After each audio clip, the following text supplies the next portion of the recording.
Guys, oh. Oh, ang dami. Sayang. Naputol ni Lola yung puno.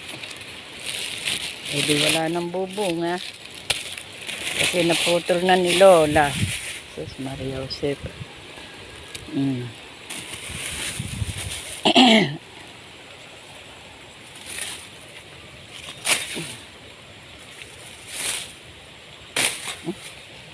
Ay, nako.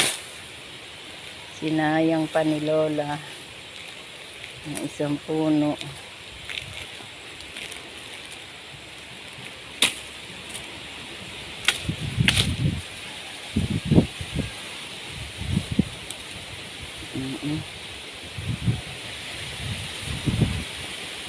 ba yan, guys?